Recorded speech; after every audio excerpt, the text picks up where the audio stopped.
Yeah, like for me, I live here during the off season when I'm not out on Rival. They're traveling, so this was home. This has been home the last 4 years, so we just wanted to have a season. And For me personally, I stay here during the off-season whenever I'm not traveling with Rival, so this place has really been home over the past 4 years. We just wanted to put together a solid season, and then something shifted after the Indiana Fever's loss to the Dallas Wings. You saw the final score, the highlights, and probably focused on Caitlin Clark's stat line, especially the points. But the real story slipped under the radar.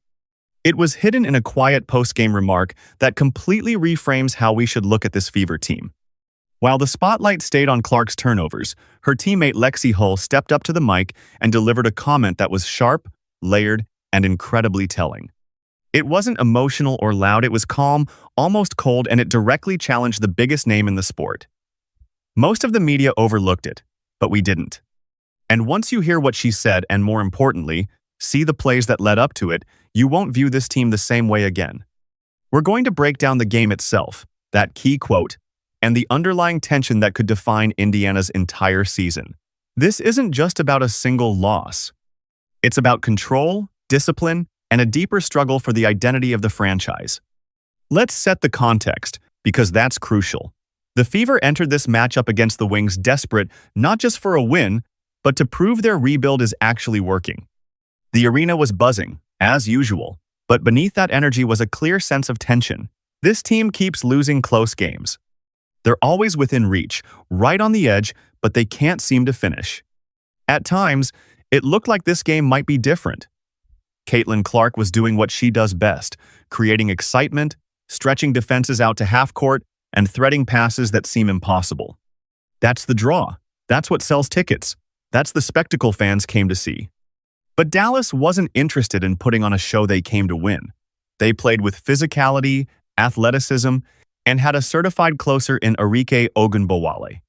From the very first possession, she targeted Clark relentlessly. Dallas kept it simple and effective. Make Caitlin work for every inch. They picked her up full court, applied aggressive pressure on every screen, and constantly disrupted her rhythm, pushing the limits of what the refs would allow. The game turned into a grind, physical, messy, and intense. The officials let them play, and every possession felt like a battle. By the fourth quarter, the pressure was undeniable. This is when stars are expected to take over. This is Caitlin's moment, the stage built for her. But something else started to unfold. The offense, which should have been structured around Clark, began to fall apart. It shifted from a system into a series of isolation plays. With 4:30 left in the fourth and the Fever down by 3, they had a crucial possession. Coach Christy Sides called a set play Horns Flare, designed to get Aaliyah Boston a touch on the low block against Monique Billings, where she had a clear advantage.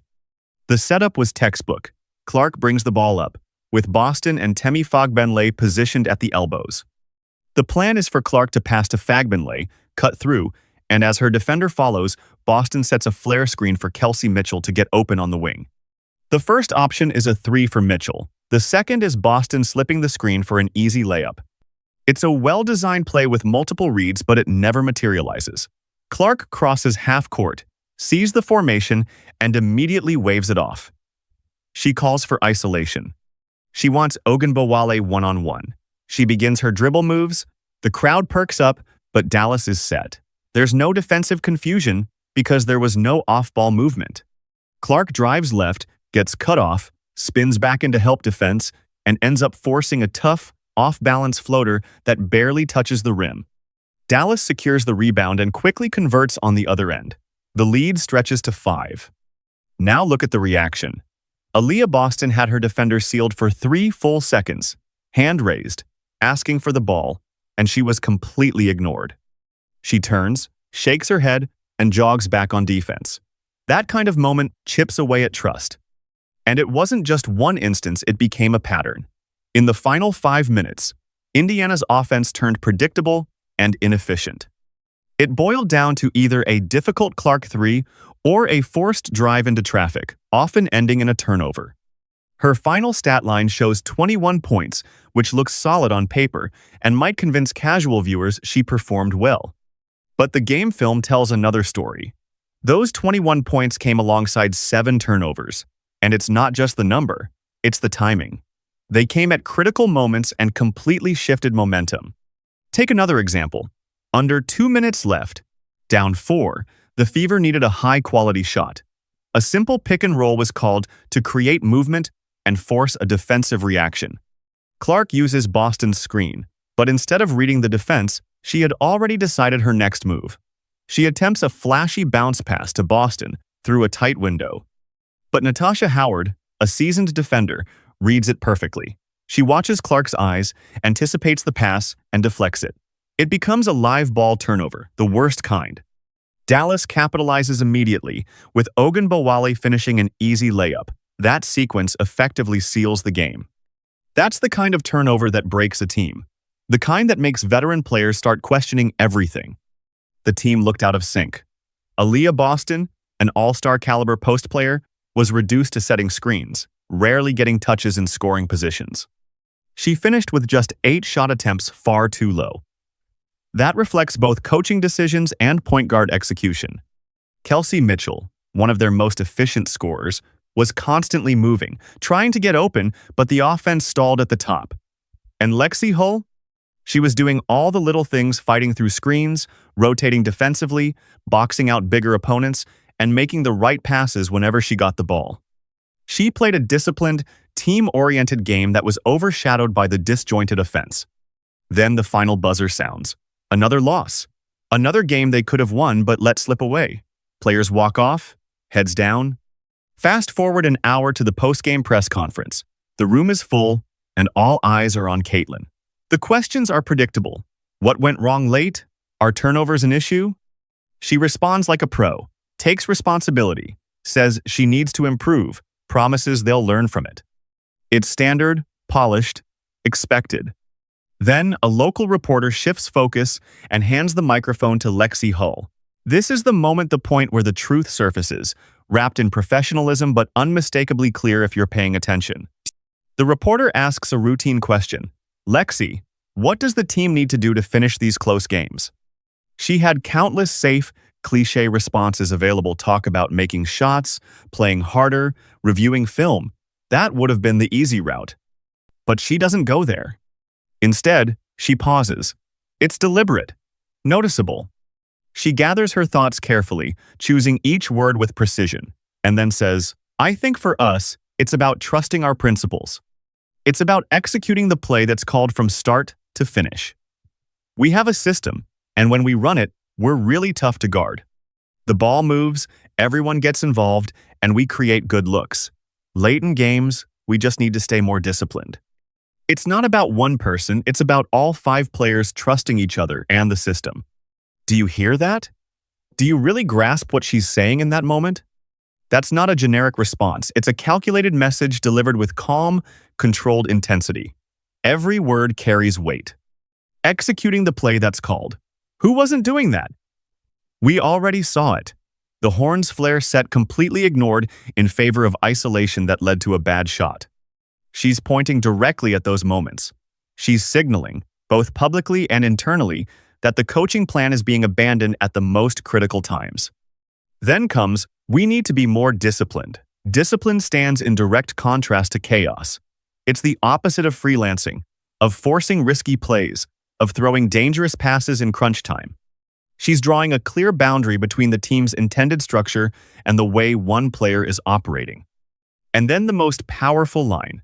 It's not about one person. In a press conference where every question revolved around a single star, where the entire narrative centers on one player, Lexie Hull calmly states the opposite. This is as close as a professional athlete gets to publicly calling someone out without naming them. It's not emotional or personal, it's purely about basketball, and that's what makes it so impactful. And the truth is, everyone in that organization understands it. Lexie Hull is uniquely positioned to say this. She's not a frustrated bench player, she's a former first-round pick from Stanford, a program built on discipline and execution under Tara Vanderveer. Her entire approach to the game is rooted in team-first principles and high basketball IQ. She's watching a superstar break those principles in the moments that matter most. Imagine the frustration doing everything right, setting the correct screen, getting into position, following the game plan, only to watch it unravel because of a failed hero play. This isn't jealousy. It's not about attention. It's about winning basketball versus losing habits. And this situation didn't come out of nowhere. You could see it throughout the game in Coach Christy Side's reactions. She's in a tough spot trying to develop the most talked-about player in the world while also building a structured, winning system. Right now, those goals are clashing. How do you coach someone who's always had complete freedom to take over games? Someone whose instincts are built on taking the big shot and making the highlight play because it's always worked for her? You can't just bench her. The fans, media, and even the organization wouldn't allow it. You can't openly criticize her on the sideline either. Every moment is under the spotlight. So the responsibility shifts to veteran leaders, players like Lexie Hull and Aaliyah Boston, to reinforce the culture internally. That comment from Hull wasn't random. There's no chance it happened without at least quiet support from the coaching staff. It was intentional, a message delivered through the media because perhaps the ones behind closed doors weren't landing. At the heart of it all is this: Caitlin Clark's style of play, the same style that made her a sensation at Iowa, doesn't fully translate to consistent winning at the WNBA level. Not yet. Not without adjustments. In college, her talent gap allowed her to take risks. Even with turnovers, she could dominate with scoring and playmaking. But in the WNBA, defenders are faster, smarter, and more disciplined. Players like Arike Ogunbowale won't give her space to operate freely, and veterans like Natasha Howard will anticipate and disrupt her decisions. Defenses are designed to bait her into tough shots and risky plays, knowing that over time, that approach favors them. For Indiana to truly succeed, evolution is necessary. It means trusting teammates, making the simple pass, feeding Aaliyah Boston in the post, and recognizing that a great team shot beats a difficult individual attempt, no matter how talented the scorer is. We've seen this transition before. Look at Sabrina Ionescu with the New York Liberty. Early in her career, she faced similar struggles. It wasn't until she balanced her scoring with system-based play and trusted teammates like Breanna Stewart and Jonquel Jones that the team became a serious contender. That's the growth Lexie Hull was pointing toward. Her words weren't an attack, they were a challenge, an invitation. A message to say, we're here, ready to win with you, but you have to meet us halfway. Trust the system, trust the team. This moment, quiet, controlled, and deliberate, might end up being the turning point of Indiana's season. Because now, the truth is out in the open. The team stands at a crossroads.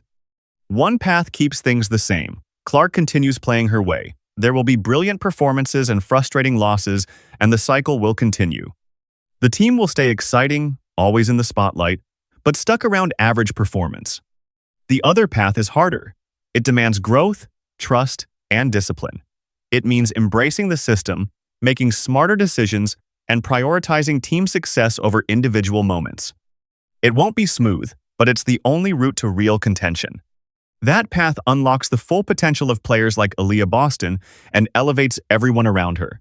It transforms the team from a one-player show into a complete unit. So no, Lexie Hull didn't attack Caitlin Clark. She challenged her. She didn't create tension. She revealed what was already there. She held up a mirror and forced the question, what kind of team does this franchise want to be? That loss to Dallas may have hurt, but it might have been necessary, because it forced honesty. Now everything depends on how Caitlin Clark responds, not just for this season, but for her entire career. The ball is in her hands. The real question is, will she pass it?